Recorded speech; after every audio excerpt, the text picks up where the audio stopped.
The African Democratic Congress has warned supporters of its presidential aspirants to stop making divisive comments that could damage the party's image and unity ahead of the 2027 elections. The ADC National Publicity Secretary Bolaji Abdullahi stated that those attacking any aspirant are indirectly working for the All Progressives Congress and President Bola Tinubu's re-election. Abdullahi revealed that he has held unity talks with the former Vice President Atiku Abubakar, Peter Obi, Rotimi Amechi, and Nasser El-Rufai to build a cohesive front for the polls. He specifically called out supporters pushing an Obi or nothing stance, saying such rhetoric fosters division and could cost the party the election. On the proposal to move the 2027 polls to 2026, Abdullahi said it presents a double-edged sword, giving less time to heal post-primary wounds, but potentially benefiting from voter fatigue and with the current administration.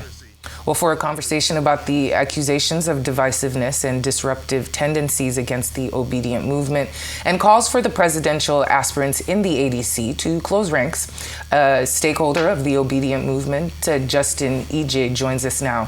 Thank you so much for joining us here on Newsday. Thank you for having me. Well, just as the intro said, there are, discussions about the disruptive nature of the Obedients online, but we know that, the Obedients are not a monolith. So what do you make of these critiques, and what do you have to say in defense? Thank you once again. First off, I would like to say categorically that as a movement, we do not believe that we are being divisive. And I think that it's unfortunate that those terms would be used by people who we think should know better. When we say Obi or nothing, that statement doesn't exist in a vacuum. That statement was not pulled out of the air. That statement is in response to a certain atmosphere. And while we are fully in support of the coalition building process, it needs to be remembered by all parties concerned that that's exactly what it is, a coalition building process. We are not a monolith as a movement, like you rightly said, and even the coalition itself is a work in progress. So when we say Obi or nothing, coming from a movement that is named the Obidient movement, I think it's right on the nose what we mean. But for people who may choose to misconstrue it or put a different spin on it, let me spell it out plainly. It is simply a statement that is affirmative of where we stand in the political process. We have chosen Peter Obi, right, in the midst of so many players who have a right to run and who are capable of running. But a generation of Nigerians who were previously accused of being apathetic to politics, in the past few years looked at the situation and really, in a very organic process, evolved to say, you know what, we want to be a part of this process. And in being a part of this process, we need to look at the playing field and determine who amongst these players, right, best embodies the values that we have. And what are those values? Values that drive a Nigeria that works for everybody, not for some people. And Peter Obi, a movement coalesced around him very organically. He didn't pay for it. He couldn't pay for it. It's very organic. It is people that are passionate about the country. It is people that are passionate about what we want to see in the Nigeria of the immediate and in the near-term future. He represents all of those values. We can capture it in several words: character, competence, capacity, all right? So when we say Peter Obi or nothing, we are affirming where we stand. Does that mean we have rejected the coalition building process? No, we are part of it. We are currently engaging. If you look at the news around the country, Obidient, since his official joining of the ADC, have started making moves to actually join the partisan structure itself. And let's address the elephant in the room. Having said all that I said, a certain rhetoric started to emerge, which we will not be shy about responding to. A certain rhetoric that made it look like there's a predetermined outcome, right, of the process. And let me say this way. If I were the spokesperson of the ADC, here's what I would say to people who are loudly, not insulting anyone, but loudly and rightfully so, affirming their support for a specific individual.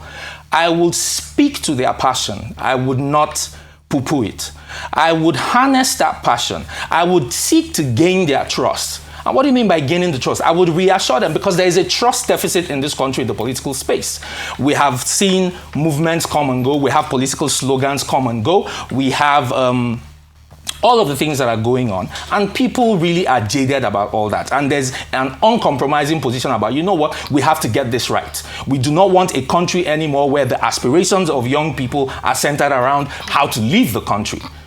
All right, so I would seek to gain trust with this demographic. I would not seek to lecture them, because truly you do not have a lot of moral authority as far as these young people are concerned, and that's just the truth. I would not lecture. I would seek to gain consensus. I would seek to gain their trust. I would seek to reassure that, hey, listen guys, we hear you, we understand you.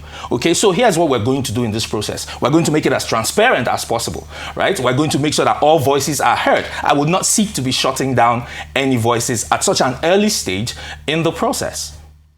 Okay, so you've said a couple of things. You know, you've affirmed that the Obidient movement is also part of the coalition building process. You're not against the coalition. You've said there are so many individuals involved who have the right to run, who are also capable and they are competent. And then, of course, you know that there have been calls for all the aspirants to close ranks. So in that kind of situation, would you still support the APC even if Peter Obi does not eventually pick up the ticket as the presidential candidate? The ADC. The ADC. Yes. Right. Again, like I said, this is a movement that has organically grown around a specific individual. And we will not be apologetic about that. And we will leave no one in doubt that our loyalty is to the country called Nigeria. Our political allegiance is to the leader of this movement, Peter Obi. That support, that very granular, very organic support is non-negotiable. It will not be subjected to horse trading, right? We will not sacrifice the values that we hold on the altar of political convenience. We have interactions. And again, this is one of the things that endear a lot of people who support this movement in the man. We have interactions with him all the time, right? And he understands where the people who support him stand, right? We are not for sale. We envision a Nigeria that is led by a person like Peter Obi. Fortunately for us, we don't have to imagine him. He exists, right? He has a track record, right? So we can point to an individual and say, this guy looks like the guy that will give us the kind of country that we want. And that is what the support is all about. Now, are you going to come tomorrow and tell us, hey, you know what? I think I'm going to be, stepping back from the race. Okay, so fine. We all step down from the race. But we do not see a situation where the conductor becomes the driver, in a manner of speaking. We believe, in as much as we are part of the coalition building process, right? We believe that when we put the players on the board, in every team, you put your best players forward. We are unequivocally saying that we believe that this is the best striker we have on this team. And we believe that he should lead the squad. But you are just one of the several voices. Yes. So yes. Your voice alone cannot determine and we are not who saying eventually so. emerges. We are saying, don't tell us to shut up. That's what we are saying. Like I said earlier, we have not gone around insulting anyone. We have gone around preaching the message of, this is the guy that we believe in, Mr. Peter Obi. That is without prejudice to anyone else. It's a democratic process, right? We recognize other people's right to support who they want to support. But that right or that recognition does not then mean that we have lost the focus, right, of who our support is for. Now, if a situation emerges tomorrow and we see clearly through a process that, all right, it looks like we might be needing to make some compromises, that conversation can then be had. But if you out of the gate, from the jump, begin to make statements and begin to take a position that makes it look like there's a predetermined outcome, we have an obligation to ourselves and what we stand for to remind everybody that this is not a fait accompli. There's no predetermined outcome here. We do have our agenda and we are not apologizing about that agenda. So let's then come together and have a conversation. And like I said, it's one thing to have rhetoric coming from different stalwarts, maybe online, people talking. It's another thing to make official statements, right? If I do not know if the party position is in alignment with Mr. Abdullahi's very recent statements about the Obidient movement. I don't know if it is the ADC saying those things about the Obidient movement or if that is his personal opinion. I do not necessarily want to conflate both things. But I want to reiterate, we are at the table for this conversation. But please, do not make the mistake of thinking that we are a walkover. You know, back in 2022-23, there was so much rhetoric about 4 people tweeting in a room, and hey, we said we'll meet at the polls, and we met at the polls, and let's not relitigate how that all turned out, right? So we're ready to have the conversation. We're here to have the conversation, but please do not start to become undemocratic by seeking to silence dissenting voices. If these young people are upset, rightly so. Fair enough. Yeah. Fair enough. But how do you avoid the trap? As you rightly said, there is the stereotype that has been stuck on the movement. Regardless, you know how political actors act. You know the shenanigans and the maneuverings and the messaging and the communication. You know all of that. So how do you avoid the trap? How is the movement going to evolve their communication style and their strategy for 2027 in order to ensure that, you know, the passion and the engagement that is there is not misconstrued as a threat, but seen as a tool for better governance and inclusion for the youth who have such large numbers and definitely want to be engaged? Thank you for that question. You see, it's one thing to put a spin or to create a narrative about something. It's another thing for that to be the reality.